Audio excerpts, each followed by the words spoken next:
Verses written on her deathbed at Bath by Mary Monck, 1677 to 1715. Thou, who dost all my worldly thoughts employ, thou pleasing source of all my earthly joy, thou tenderest husband and thou best of friends, to thee this first, this last adieu I send.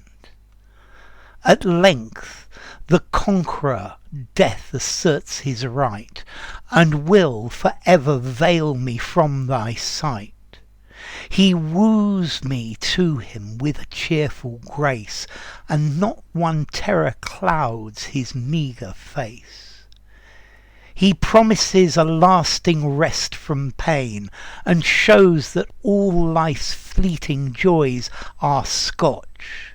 The eternal scenes of heaven he sets in view, and tells me that no other joys are true. But love, fond love, would yet resist his power, would fain awhile defer the parting hour. He brings thy mourning image to my eyes, and would obstruct my journey to the skies. But say, thou dearest, thou unwearied friend, say, shouldst thou grieve to see my sorrow's end? Thou know'st a painful pilgrimage I've passed, and shouldst thou grieve that rest is come at last, rather rejoice to see me shake off life, and die as I have lived, thy faithful wife. Okay, so this poem is by Mary Monck. She was a British aristocrat. Her father was an Anglo-Irish viscount. Okay, so she's a member of the aristocracy. And here she's writing this to her husband, George Monck of Dublin.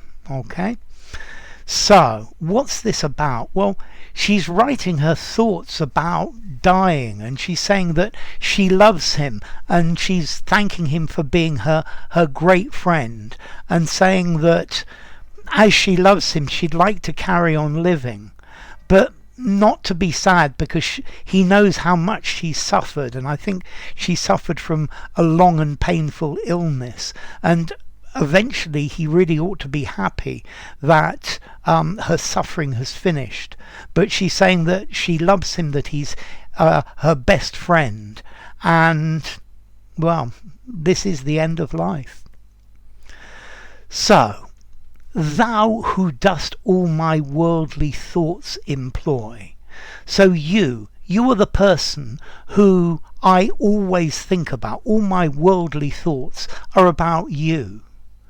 Thou, pleasing source of all my earthly joy.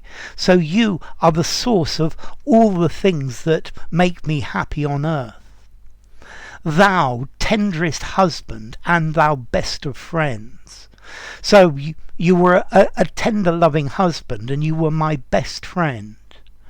To thee this first, this last adieu I send. So I'm saying adieu, goodbye until we meet in God. Yeah, so this is the end, and I say goodbye, and this is the first and the last adieu I will make. It's the only one that I will make, and it's to you. At length the conqueror death asserts his right. So death is coming to take me, and death conquers all. Yeah, and he's asserting his right to take me, and will forever veil me from thy sight. So I will be veiled, I will be hidden from your view, and when I die you won't see me any more. But this is what death does. He woos me to him with a cheerful grace. So to woo is to try to impress. You woo a girl, you woo somebody of the opposite sex, you court them. So she's saying death is courting me, it's calling me, it's talking to me with cheerful happiness. Notice the old spelling of cheerful, yeah? And not one terror clouds his meagre face. So there is no idea of terror making his face look aggressive or unpleasant. He promises a lasting rest from pain. So death promises that I will live at rest with no more pain. Yeah, death will be an end to pain, I think, both physical and emotional.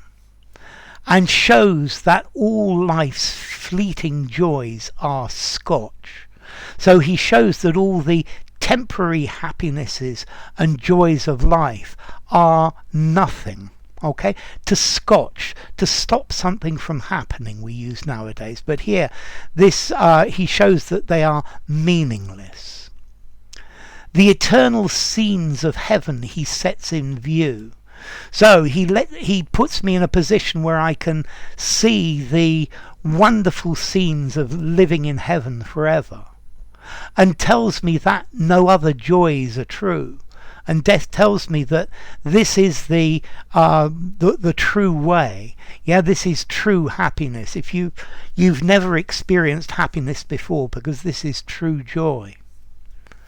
And then she goes, but love, fond love, would yet resist his power.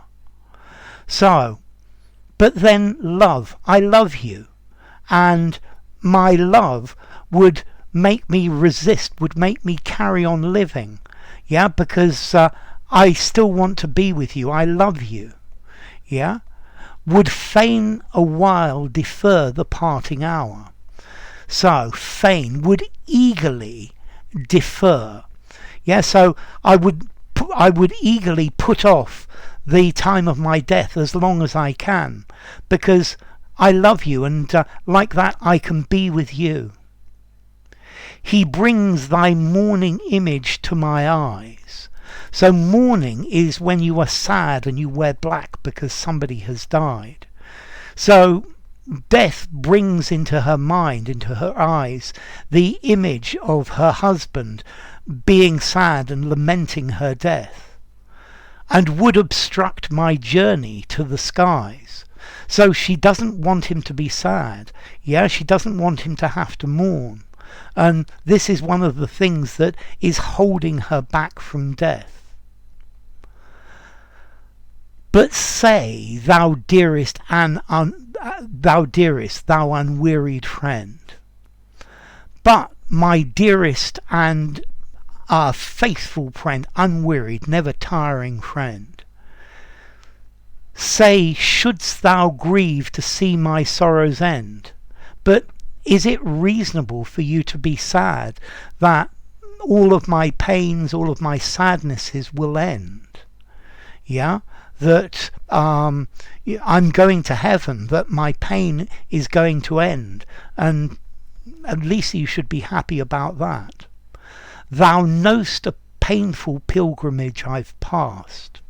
So here I think this is saying, you know, I've suffered from a long and painful illness.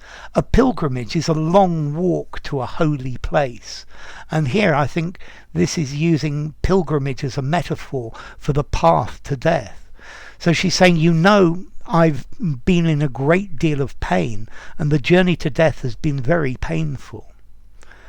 And shouldst thou grieve that rest is come at last?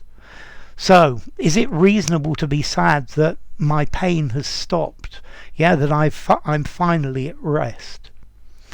Rather, rejoice to see me shake off life. So don't be sad, but be happy that my life has finished. And then I will die as I have lived, your faithful wife.